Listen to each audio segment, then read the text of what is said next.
Hello నమస్తే, this is yours Manori. ఈరోజు విజయదశమి అండి. అమ్మవారిని 10 రోజులు అలంకరించి ప్రతిరోజు నిత్యం ధ్యానించుకుని ఉదయం లేచి స్నానం చేసి నైవేద్యం చేసి అమ్మవారికి ప్రతిరోజు అష్టోత్తరం చదువుతుంటే ఏదో తెలియని శక్తి, ఒక బూస్టప్ అండి. నిజంగా చెప్తున్నాను, ఆ మంత్రోచ్చారణలో మనకు చాలా పవర్ ఉంది. ఒక సంవత్సరం రోజులకు కావాల్సిన ఐశ్వర్యాన్ని, ఆరోగ్యాన్ని, శక్తిని, బలాన్ని, ధైర్యాన్ని మొత్తం అమ్మవారి ఇస్తుంది. నేను ప్రతి సంవత్సరం చేస్తున్నాను. నా శక్తి ఎంత కాలం ఉంటుందో అంతకాలం అమ్మవారికి సేవ చేయాలనుకుంటున్నాను. కాకపోతే ఈ రోజు స్పెషల్ ఏమంటే 10 రోజులు అయిపోయింది అమ్మవారిని, ఈరోజు చివరి రోజు పూజ అయిపోతూనే. సో ఇది వేరే వాళ్ళు ఆత్మ బంధువులు మాకు రామునిది చాలా చాలా సంతోషంగా ఉందండి. గిఫ్ట్ చేశారు వచ్చి. అలాగే అమ్మవారికి పళ్ళు అన్ని టోటల్ తీసుకొచ్చి ఇచ్చారు. లాస్ట్ ఇయర్ అమ్మవారి దగ్గర స్వాములు వచ్చి ఆశీర్వదించారు. నేను రుద్రాక్షలు కేదార్నాథ్ నుంచి తీసుకొచ్చి ఇచ్చాను.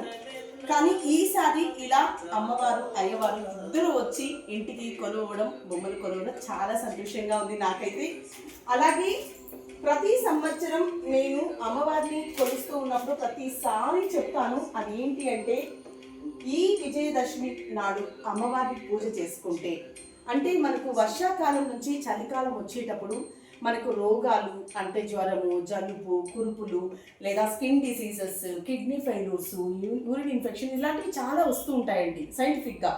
అలాంటప్పుడు మనకు ఆ రోగాల బారి నుండి మనం కాపాడపడడానికే విజయదశమికి పూజలు చేసుకుని మనం ఉంటాము. అలాగే మనలో ధైర్యాన్ని నింపడానికి కూడా అమ్మవారి కొలువు ఉంటుంది. సో నేను ప్రతి సంవత్సరం పూజ చేసుకుంటూ అందరూ బాగుండాలని మనస్ఫూర్తి కోరుకుంటాను. ఏ రోజు భగవంతుడి దగ్గర నాకు అది కావాలా, అమ్మ ఇది కావాలి అనను.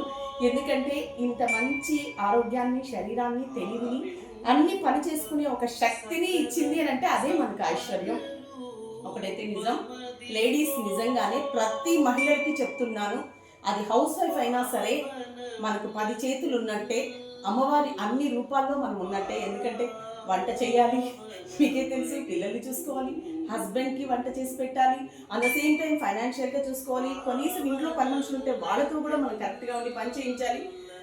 100% చెప్తున్నా, ఒక లేడీకి సంపాదించినా సంపాదించకపోయినా చాలా బర్డన్ స్ట్రెయిన్ ఉంటుంది. కానీ అంత శక్తి మనకు మన అమ్మవారే ఇస్తుంది. అందుకే ప్రతి మహిళలోనూ ఒక అమ్మవారు ఉన్నారు అనుకుని వాళ్ళని మనం గౌరవించాలి. So thank you so much. నాకున్న నాలెడ్జ్ మీకు చెప్పాను, ఇందులో తప్పులు ఉంటే నన్ను క్షమించండి. అమ్మవారికి హారతి ఇస్తున్నాను. మీరందరూ కూడా కోరుకోండి, మీ అందరి కోరికలు కూడా తీరాలని మనస్ఫూర్తిగా కోరుకుంటున్నాను. ఓం దుర్గే నమః, ఓం కాళీ నమః, ఓం బాలా త్రిపుర సుందరే నమః, ఓం గాయత్రే నమః, ఓం వరలక్ష్మీ నమః, ఓం సరస్వతి నమః, ఓం పార్వతీ నమః. పార్వతీదేవి, సరస్వతీదేవి, లక్ష్మీదేవి ముగ్గురు కలిసి 3 రూపాలు 9 రూపాయలు మనకు ఇస్తారండి. అందుకే అమ్మవారు అంటే ఎవరో కాదు, మన ముగ్గురు అమ్మల పెద్దమ్మ మన దుర్గమ్మ. సో అందరూ బాగుండాలి, అందరూ నేను ఉండాలి. సర్వే జన సుఖినో భవంతు. మీకు అందరికీ మరొక్కసారి విజయదశమి శుభాకాంక్షలు తెలుపుకుంటా. Thank you so much. And this is Manori. నమస్తే.